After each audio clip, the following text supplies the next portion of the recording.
Untuk menjadi seseorang yang lebih baik, harus menempuh jalannya masing-masing. Sama seperti chef kenamaan Indonesia, Chef Haryo Pramu. Kini ia mengubah total penampilannya lebih religi. Saat ini Gatra TV telah terhubung dengan Chef Haryo Pramu. Saksikan spesial interview Gatra TV bersama saya, Riana Astuti.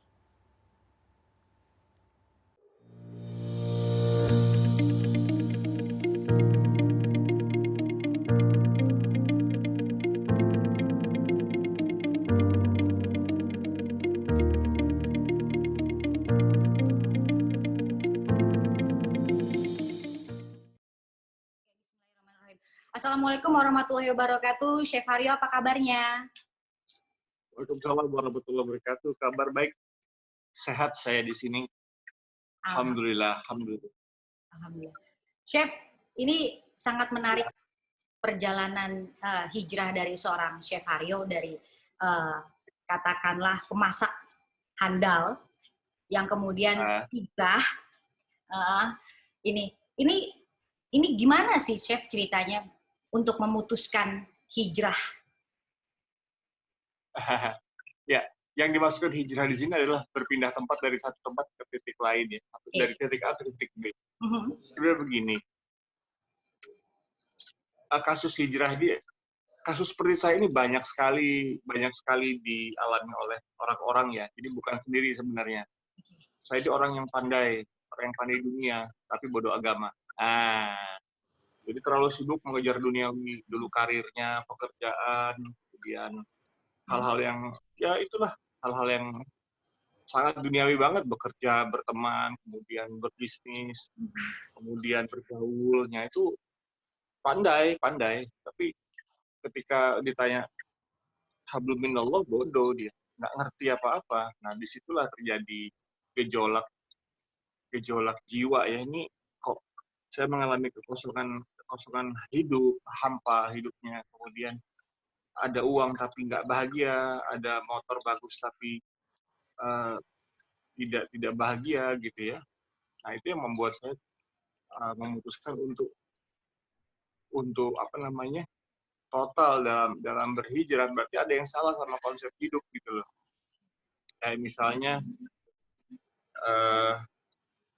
minum ya, misalnya minum bir nggak apa-apa, asal nggak mabok gitu. Nah, itu salah satu contoh kebiasaan yang dulu dipikirnya wajar gitu ya. Kita menghadiri sebuah perkumpulan, di sana khamar atau minuman keras digelar gitu. Terus saya nggak ikut-ikutan minum, tapi ya biarin aja yang minum gitu. Nah, itu juga sebuah contoh belum hijrah. Ya, kalau seorang muslim itu ketika sudah ada minuman digelar dalam satu tempat, makanya dia harus pergi dari tempat itu gitu lah. Kemudian dulu teman saya banyak, tapi saya nggak nyaring temennya gitu. Sehingga ketika saya bergaul dengan teman-teman yang belum hijrah, ya saya akan terbawa ke sana. Apalagi dulu teman-temannya main motor gede ya, motor besar.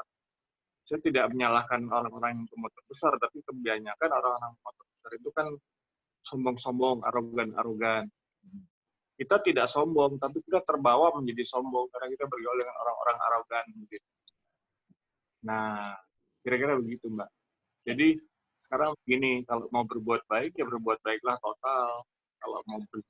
Kalau zolim, ya zolim aja. Gitu. Jangan mikir baik. Jadi, ketika dua-duanya dikerjakan nih, berbuat zolim iya, berbuat baik iya, akhirnya apa? Dua-duanya nggak dapat nikmatnya.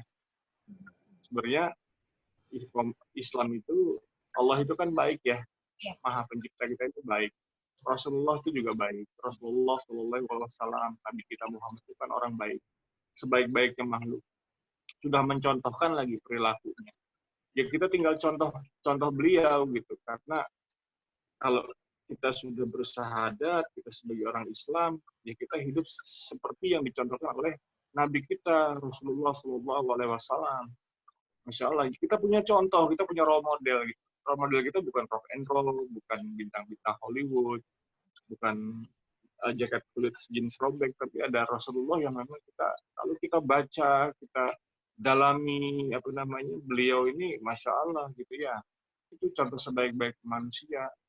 Itulah yang menjadikan saya berhijrah gitu. Ternyata ada role model yang masya Allah yang wah ini hebat nih apa sebaik-baiknya manusia gitu loh. Dan sudah ada contohnya gitu. Jadi Islam itu baik sekali ya. Kenapa saya bilang baik? Contohnya kita bangun tidur aja ada aturannya, ada fikihnya. Mau tidur ada fikihnya. Mau berhubungan badan dengan istri ada fikihnya. Mau makan ada fikihnya. Masuk WC ada fikihnya. Mau mau melakukan apapun sampai hingga berperang sekalipun itu ada fikihnya. Gitu Kemudian loh. Chef, ini apa peristiwa apa yang membuat Chef Haryo ini untuk mantap mendalami agama, kemudian juga berhijrah ini, Chef? Yang membuat mantap ya itu tadi sederhana sekali ketika kita mengerti junjungan kita sebagai seorang muslim dan muslimah itu adalah Rasulullah, ternyata ada role modelnya ini. Saya sebagai orang muslim, kok saya tidak meniru Rasulullah ya? Gitu loh. Aneh sendiri gitu, lucu. Orang dia sudah mencontohkan umat yang baik, mencontohkan hidup yang baik. Kok saya sebagai orang yang bersyahadat nih, kok nggak mengikuti beliau gitu? Dan di mana letak ininya, letak kebenaran hidup saya? Gitu loh, Mbak. Oke. By the time gitu setelah saya berpikir rumit mengalami sebuah kehidupan yang panjang kalau Allah bilang itu ujian atau mungkin barangkali azab ya karena kezaliman atau kejahilan itu adalah jahil itu bukan jahil lu jahil gitu bukan jahil itu bodoh gitu bodoh agama gitu. Nggak ngerti aturan nggak ngerti adab nggak ngerti fikihnya bagaimana gitu. Ini saya juga masya Allah ini kan Al-Quran ya ini sebagai achievement penyembuh penyembuh sakit usahakan satu hari baca satu lembar aja dulu. Ya, kabarnya juga Chef Haryo ini tengah sakit ya, Chef ya? Atau Ya sudah? betul, saya sakit sakit jantung. Saya sama Pak Dahlan Ihsan sama sakit jantungnya. Oh. Diseksi aorta, TPA, DBK Stanford. Nah, diseksi aorta kronik, DBK tipe A Stanford. Jadi kerusakan pembuluh darah besar jantung dan itu yang kalau bahasa agama ya gini, pembuluh darah besar saya jebol di dalam karena tekanan darah tinggi dan olahraga yang berlebihan pada waktu saya kan olahraganya kan push up gitu ya tapi tekanan darah tinggi terus sekaligus tinju kalau masih mau dilihat itu di Instagram saya tuh kalau di scroll ke bawah itu saya badan saya gede banget segede pohon cuma ya itu nggak pernah sholat malu nggak pernah ya gitulah bawanya olahraga kok marah gitu ada masalah bawa olahraga tapi marah gitu Mbak. Oke.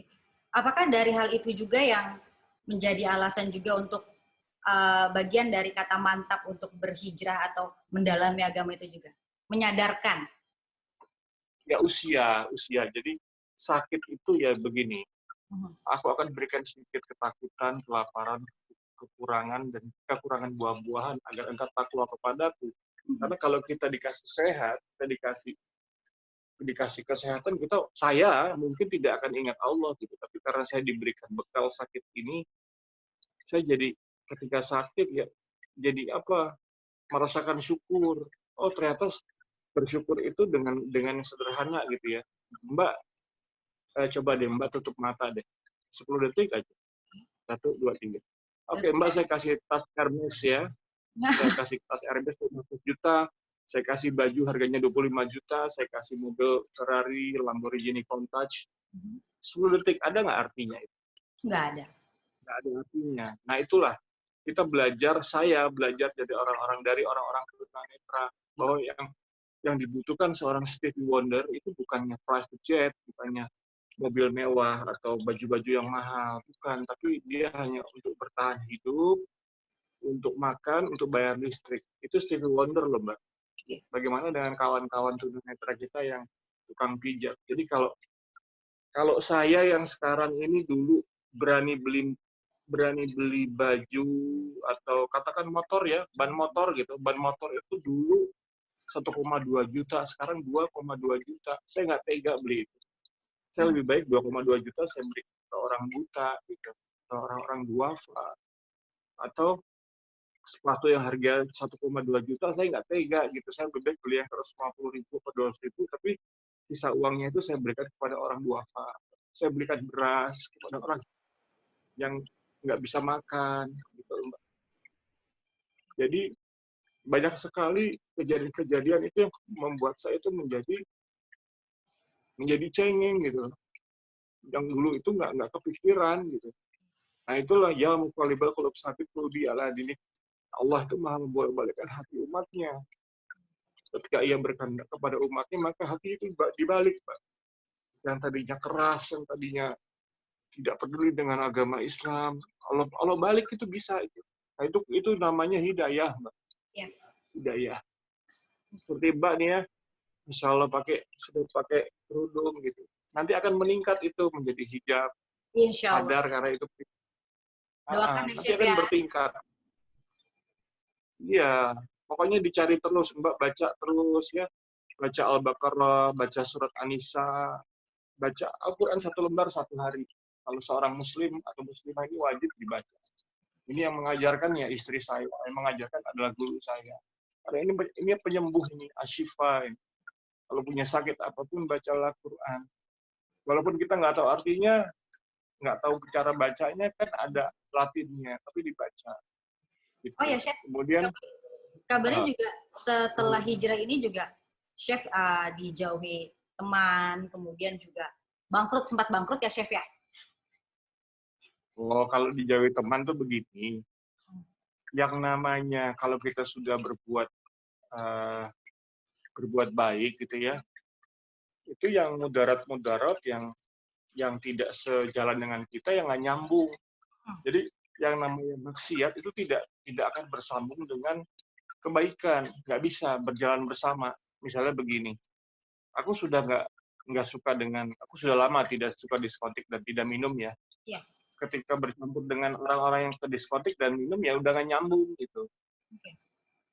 Itulah Mbak. Jadi emang ada saran juga nasihat dari Rasulullah bahwa agama kita adalah agama teman-teman kita. Kenapa? Agama kita ini agama teman kita. Karena kalau kita bergaul dengan orang-orang yang tidak beragama, maka kita menjadi kecipratan gitu, kecipratan tidak berakhlak. Tapi kalau kita bergaul dengan orang-orang soleh, itu adanya di pengajian, adanya di tolabul ilmi, ya, maka kita akan kebawa dia. Gitu. Makanya pentingnya orang muda, anak-anak muda yang kasus Ferdian Paleka gitu ya, usia dia yang sedang bergejolak itu, ya sebaiknya memang berkumpul dengan orang-orang soleh. Ketika dia mau bermaksiat, minimal dia malu untuk bermaksiat. Karena apa? Karena dia berkumpul dengan orang-orang soleh yang seusia dia, apalagi bujangan. Ya, jangan sendirian, karena keinginan hasrat itu sedang tinggi-tingginya. Kalau dia sendirian, maka dia dekat dengan maksiat. Karena maksiat itu pengalaman saya itu dekat ketika kita sendiri. Gitu. Makanya janganlah sendirian dalam bergaul. Dan bergaullah dengan orang-orang soleh. Bukannya, orang soleh itu bukan orang suci loh, Mbak. Orang soleh itu adalah orang yang menjaga tauhidnya, orang yang menjaga keimanannya, sehingga dia takut akan berbuat hal-hal yang zalim, hal-hal yang dilarang agama. Make sense banget gitu. Kalau kita bergaul dengan orang soleh kan kita jadi tengsin nggak sholat, ya kan? Kita jadi tengsin untuk mencuri misalnya. Iya. Sekarang saya nanya soal korupsi ya. Kenapa sih seorang itu berkorupsi gitu? Apakah orangnya yang salah? Bukan, karena dia bergaul di lingkungan koruptor, sehingga dia berkorupsi. Kalau dia bergaul di kalangan dai, ulama, atau berteman dengan orang-orang soleh, maka dia jauh dari korupsi. Gitu. Kemudian, dan tidak ada konsep manusia suci. Oke. Iya, Chef. Iya. Ini juga yang menarik juga di perjalanan mendalami agama ini juga kan, Chef Haryo juga membuka donasi ya, Chef ya. Ini menarik sekali nih, Chef. Ada lemari barokah ya, Chef ya? Ya, jadi lemari barokah ini adalah gerakan istri saya. Dia itu, alhamdulillah Allah kasih kebesaran rahmat ya buat istri saya ini, Sherly Milana Daud ini. Dia bisa menghimpun dari komunitas, dari kecil, dari 1, 2, 3, 4, 5, sampai 23 masjid. Setiap hari Jumat, dia berikan sedekah makan untuk orang-orang yang bubaran sholat Jumat. Dengan itu dia memancing umat untuk berbagi makanan. Jadi dengan dia membuat satu lemari, dia mendonasikan mencari uang untuk memberikan makan di masjid itu, dan sekarang ada 23 masjid. Nah, itu bantuan makanan datang terus. Itu lemari barokah ya, di itunya ada di Instagram. Kemudian kalau gerakan saya, gerakan sedekah 1000. Gerakan sedekah 1000 ini, dengan saya mengajak orang dengan 1000 rupiah Anda sudah bisa berbuat baik kok gitu. Karena dari 1000 rupiah kalau dikumpul itu bisa jadi kursi roda gitu loh. Bisa jadi kursi roda seharga 1,2 juta, bisa jadi kursi roda seharga 10.800.000, kursi roda listrik. Kemudian dia bisa menyembuhkan atau bisa mengantarkan orang sakit yang dari luar kota ke Jakarta untuk berobat. Kemudian dia bisa membelikan makan anak-anak yatim, dia bisa membelikan burger yang saya buat sendiri. Saya buat burger sendiri yang premium, yang dagingnya banyak, itu untuk saya berikan kepada tahfiz Quran, anak-anak yatim. Karena buat kita makan burger itu kan mewah ya. Iya. Tapi tidak mewah gitu, biasa aja. Tapi buat anak-anak itu, Masya Allah, gitu. Kasih burger, mereka akan ingat gitu. Bahkan nanti setelah insya Allah ini pandemi ini mereda, saya ingin membuat program pizza untuk anak-anak mengaji. Jadi anak-anak mengaji itu di surau atau di masjid atau di langgar gitu ya, itu saya akan bikinkan pizza yang mewah gitu, dengan kawan-kawan dari komunitas pizza. Ada komunitas pizza yang muter-muter itu. Kebetulan saya punya ovennya mahal tuh, saya punya di rumah. Nah, itu saya mau bikinkan, kemudian saya kirimkan ke masjid-masjid yang mengajarkan mengaji bagi anak-anak kecil di kompleks. Kebayang dong mau ngaji, setoran tapi dapat pizza gitu, senang sekali. Nah, itu dengan 1000 rupiah bisa. Kalau Gerakan 1000 rupiah itu banyak donaturnya, Chef? Banyak relatif ya, pasang surut, karena begini, saya ini belum sempat bikin yayasan, tapi dalam waktu dekat insya Allah saya akan bikin yayasan supaya lebih transparan dan berguna gerakan ini. Tapi alhamdulillah percayaan publik dan teman-teman sekalian, Mbak bisa lihat di gerakan sedekah 1000 ini banyak sekali sudah orang-orang yang sudah tertolong dengan gerakan sedekah 1000 itu. Terbanyak itu kursi roda. Kemudian orang-orang sakit, yang sudah beberapa yang sudah meninggal juga sudah ada ya, yang sudah dibantu oleh gerakan sedekah 1000, sampai pembelian kain kafan, pembelian pengurusan mayatnya juga. Sedekah 1000 ini banyak sekali sudah beberapa membantu almarhum gitu lah. Oke, Chef, tapi keseharian Chef Haryo ini masih menjadi seorang chef kan ya? Dengan label halal sekarang. Jadi begini, saya ini punya asosiasi namanya Perkumpulan Chef Halal Indonesia. Jadi kesadaran saya membuat perkumpulan itu, saya dengan Chef Herman ya. Chef Herman ini ketuanya. Kita ini Muslim loh. Masa sih nggak mau campaign tentang makanan halal? Padahal kan kita wajib untuk menyajikan atau memberikan informasi tentang rasa aman makanan halal kepada publik. Apalagi kita ini Muslim, jadi kita wajib memberikan informasi rasa aman tentang makanan halal kepada publik dan menyajikan makanan halal. Oleh karena itu, kami membuat perkumpulan Chef Halal Indonesia. Dan alhamdulillah, Chef Halal Indonesia ini umurnya baru sekitar setahun lebih ya, hampir 2 tahun, tapi sudah diterima di berbagai instansi pemerintah. Misalnya kita kerjasama dengan Halal MUI, kemudian kita bekerja dengan Bank Indonesia Syariah, gitu. Kita sebagai dewan kurator untuk ekonomi kreatifnya syariah, gitu ya. Kita sebagai dewan ikra. Jadi alhamdulillah bicara untuk asosiasi Chef Halal Indonesia ini sedikit banyak sudah mulai dikenal oleh publik dalam menjalankan fungsinya. Ini rencana ke depan, Chef. Rencana ke depan untuk asosiasi Chef Halal Indonesia ini apa? Ada rencana apa, Chef? Rencananya begini, mensosialisasikan bahwa banyak anggapan bahwa kami ini chef halal ini chef yang kaku gitu, chef yang syar'i gitu ya. Kemudian tidak menerima alkohol. Oh tidak, kami hanya memberikan informasi bahwa makanan halal itu adalah makanan yang aman dikonsumsi oleh publik. Karena itu hak publik mengetahui makanan yang saya makan ini halal atau tidak. Kemudian dari sisi pariwisata gitu ya, apakah pariwisata syariah itu pariwisata yang kaku? Oh tidak, pariwisata syariah adalah pariwisata yang menawarkan keamanan. Nah, Mbak katakan sebagai non Muslim, Mbak berlibur di sebuah kawasan wisata syariah gitu ya, atau wisata non syariah. Lalu Mbak suami bawa istri dan bawa anak gitu, tapi ada orang mabuk yang rusuh gitu. Karena di situ sepanjang ini banyak barbar begitu. Terganggu nggak? Risih dan Nah, terganggu. itu loh.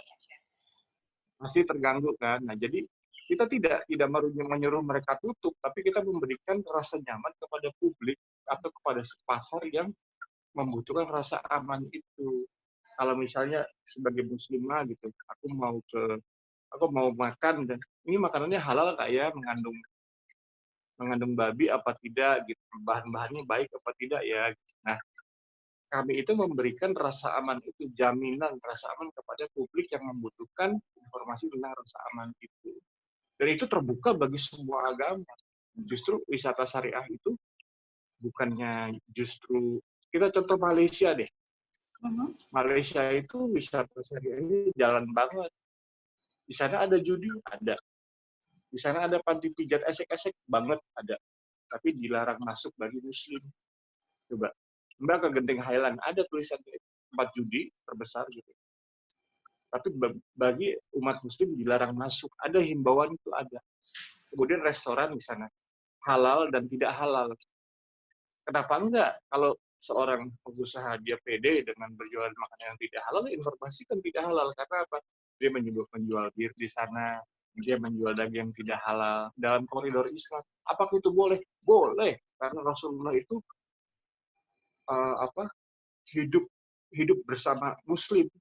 Dengan ajaran Rasulullah itu adalah memberikan rasa aman bagi umat Muslim sekaligus umat non Muslim. Kan sudah ditulis dalam ayat Al-Kafirun kan, lakum dinukum waliyadin, untuk pula agamamu, untuk pula agamaku. Jadi sebenarnya toleransi tertinggi itu yang paling tinggi dan sempurna adalah Islam. Karena apa?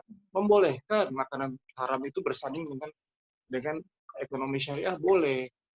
Tapi kami sebagai umat Muslim memberikan informasi rasa aman kepada publik yang membutuhkan. Nah itu jadi fair dong kalau ini halal, makanya ada halal MUI. Kemudian ini makanannya tidak halal, jadi harus fair bahwa saya menjual makanan tidak halal. Jangan takut gitu, karena dia percaya dengan ajarannya, ya silahkan lakum dinukum waliyad. Jadi bukannya memusnahkan yang tidak halal, salah itu. Silahkan kalau mau buka, tapi dengan segala resiko dan pasarnya begitu. Oke. Itu Mbak. Chef Haryo, terima kasih banyak. Iya, sama-sama. Terima kasih banyak Chef atas waktunya. Sudah ya. Chef, selamat menunaikan ibadah puasa, Chef. Senang banget. Ya, sama-sama juga. Kita sharing sama Chef Haryo sore ini. Ya. Assalamualaikum warahmatullahi wabarakatuh. Waalaikumsalam. Semoga Gatras ya memberikan informasi baik untuk masyarakat. Perjalanan religi yang ditempuh Chef Haryo Pramu membawa perubahan besar bagi hidupnya. Ia lebih bijaksana, menghargai kehidupan, mengingat Tuhannya, dan mencintai sesama. Terima kasih telah menyaksikan spesial interview Gatra TV. Saya Riana Astuti, sampai jumpa.